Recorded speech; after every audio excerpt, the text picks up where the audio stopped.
Andy, what do you love most about your job? Um, I don't know. I think it's just how dynamic it is.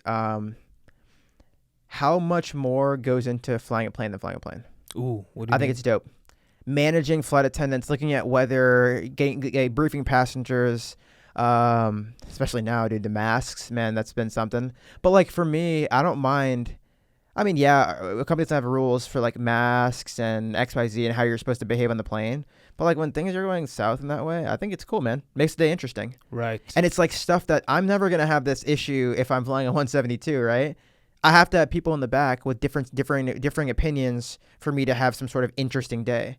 Or like someone has food poisoning, or like just figuring this out. It's just cool going from you're flying for yourself to then you're flying for other people, and then Mm. it's like, okay, now the change is like you got to keep them in mind. Like, okay, I as an instructor would go through this cloud, but I'm not gonna go through it anymore because there's a bunch of people in the back and they probably don't want to take the bumps. It's Yeah. the little stuff that's actually like doesn't really matter, but it does matter. You know, Right.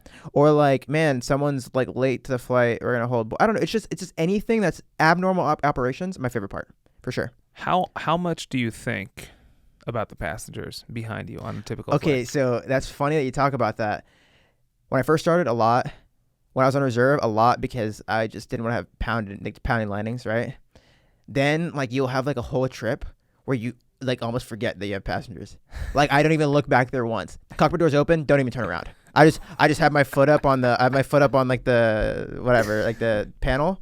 My foot up there. I'm just sitting there, just waiting for the door to be closed Just so I saying can that. continue. Yeah, yeah. Sometimes I'm like I remember actually it's not usually the whole trip. It's usually the last day. I'm like, oh man, I'm gonna stand up and greet passengers to remind myself that I fly passengers. Whoa. Yeah. Sometimes you're just so It's just like easy. It's easy to not to sort of lose it. yeah. I do the parking checklist, pull my phone out, and I start watching something on YouTube. I don't know. And then to the next leg. Yeah. I mean, it depends. Like too. Like I mean, there's like company policies. Like you're not supposed to have your phone out when passengers are on board and whatever it is. Right. So sometimes it's like you're just sitting there, or you're doing your duties or whatever, or you're just sitting there thinking about stuff or whatever. Um, but I mean, yeah, man. There's So times when you where first start, you think about it, and then it's like, okay, this is You get when you close the door, it's just a plane now. When you close the door, there's no passengers behind you. Which again, I say it's funny because you're still flying the plane as if there's passengers, but there's no passengers behind you, right? ah. I can go. I'll have multiple flights in a row. I don't even know what a single person looks like on the. Actually, no, it's a lie because when they walk out, you can see them You through can the see cockpit, 'em, whatever. yeah, But yeah, I mean, yeah. if I just chose to look to the other side, literally, I would never know what they look like, Wow. right? And so, but I do enjoy making PAs. PAs are fun. You like that? Yeah. I like that a lot. I want to hear you make a PA. All right, my This typical is one. no. Hold on. I want to pick which one. Which one do I want? So let's start with. You don't make any on the ground. The captain does Correct. that. I'll make one on the ground, but it's a short one, just to the flight attendants prepare for. Okay, Sure. that's like prepare for departure. Yeah. But then the one you do make, I'm assuming, is when you're pilot monitoring. You make the cruise one. We leveled Yeah. off at cruise, Yeah. and then the top of descent. Yeah. So give me the cruise one. We just leveled off at cruise. All right. So let's say we're going to Spokane. It's usually at 23,000. So we're like folks from the flight deck, reach our cruising altitude at 23,000 feet. Gonna go ahead and turn the fasten seatbelt sign off. We're expecting mostly smooth rides. But we do ask that when you're in your seats, you keep your seatbelt securely fastened in case we encounter any unexpected turbulence. Be like, we got about 15 minutes till we start down, which is not too long. So go ahead and if you have to get up to go to the bathroom, then go ahead and do that. Good idea to do it. Now, so that when we start that descent, and we get that seatbelt sign back on. You're not up, right? I don't. What else do I usually say? Thanks for flying with us today. Yeah, I'll usually be like,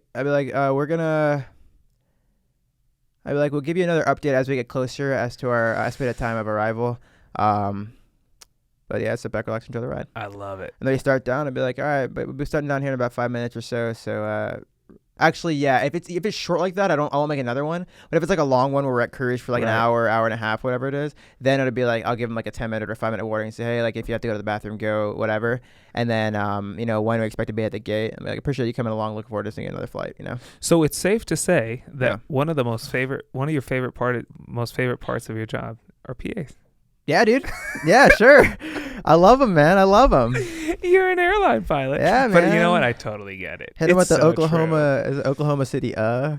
Dude. That was going on for like 3-4 minutes. This is your captain speaking. My name is Bill. There you go. That's how you do it. I'm assisted by co-captain. Old school say Oh, co-captain. I love that. Yeah. I'm gonna do that too. The old school say And co-captain. my co-captain. Yeah. I like that. The old school people have their own terms. Co-captain. They don't say flight deck, cockpit. Folks from the cockpit. I had a guy say, "Folks from the pointy end." He's like, I said, ladies and gentlemen from the pointy end. Dude, on and your he flight? Yeah. He was captain. From the pointy end. From the pointy end, dude. This guy, his PAs for the initial one were hilarious. He like would legit funny or just trying to be funny? No, legit. Fun. Actually, I don't know. I mean, most of them just try. No. He would make some jokes sometimes, but like you're listening to this guy, and he's like, "Yeah, we're gonna be cruising at like 19,000 feet." Blah blah blah blah blah. And I'm looking at the release, and I'm like, "We're not cruising at 19,000 feet." He starts talking about the temperature wherever we're going. I'm like, "That's like 20 degrees off, dude." He's just saying random stuff. He's literally just saying random stuff to these people. Mind you, who cares? They have their apps. They're gonna pull out their phone. They know they won't know. They don't care, dude. But he can't- just starts saying ridiculous stuff. You can't. No one will look at it and go, "Hey, that's not 19,000 feet." Yeah, no. I mean, but this guy doesn't. He doesn't even. He just starts talking about stuff. And I'm like, one day it's gonna be like in the winter, and he's gonna like accidentally say it's like 80 degrees in Seattle, and then be like, what? Like someone's gonna hear that and be like, what is this guy smoking? Oh my right? gosh. You say stuff like that. I remember one time he had one of his buddies deadheading in the back, and then he finishes he just like halfway does the PA. I mean, he welcomes him aboard and tells him how long the flight's gonna be. He makes that up too sometimes, and then he's like, well, in like 16 Delta, that guy was part of the project that got the rover onto Mars. So if you have any questions about that, go ahead and ask him. And the guy has nothing to do with any of this stuff. Oh my gosh. Yeah, man. He just hits him with It's like, dude, you're just why? That's crazy. Or like some people will say like, oh, it's the flight attendant in the front. It's her birthday. Yeah, it's not her I've birthday. heard that before. Yeah. It's just that's the kind of guy that guy. And then everyone gets a happy birthday. Yeah, someone gave her a $5 gift card. I don't know why they had a $5 gift card on them. But someone gave her a $5 gift card. It's like, yeah, that was nice. That's awesome. Yeah, so I mean, I think PAs are cool. Yeah, I love it. I love it. You know what? It's actually it's probably going to be one of my favorite parts too. I love it. It's cool. I love that. Don't go too hard though. No, not too hard. But you know what? It's my dream of wanting to fly. Really was created the place it was born was being a passenger. Yeah. And honestly, a huge part of that was like hearing the PAs, hearing the pilots. Yeah. And thinking to myself, picturing myself being up there and making the PA. Like that for me is where it started. Yeah. And so I think all of it, like thanking the passengers on the way out. Yeah, that's a big one. Yeah. I mean, unfortunately, in my situation. But when you do it, it no feels space. good. There's no space. You can't really stand. Yeah, you got to stand behind the flight attendant. Or sometimes, I never ask, but I mean, I guess you could have a flight attendant sit down in the first row and then you just do the greeting. Yeah. They're still watching all the stuff, whatever it is. Actually, I don't know what their book says. But yeah. I mean, been there before. It's nice when you hear it, when somebody I had this really nice landing the other day, like borderline, like you don't even know you're on the ground landing, right? Like I'm saying, like it was a really good landing, Right. And you hear a couple people give compliments, and it's like that's nice. You feel good about it. It feels good. Like you forget, and you learn though as you go on. You can be really good. You can be a really good pilot, but always be humble. Always be humble. Dude. Flight attendant says, wow, whose landing was that? It was really good. And then it's like, oh, it's mine. Yeah. You know, sometimes you get lucky. Yeah. You hit them with that. Yeah. Now, mind you, they're on this 4-day with you, and every landing you've had is a greaser. But you still tell them, yeah, I just got lucky. Got lucky. Wow, I got lucky like 10 times in a row. That's crazy.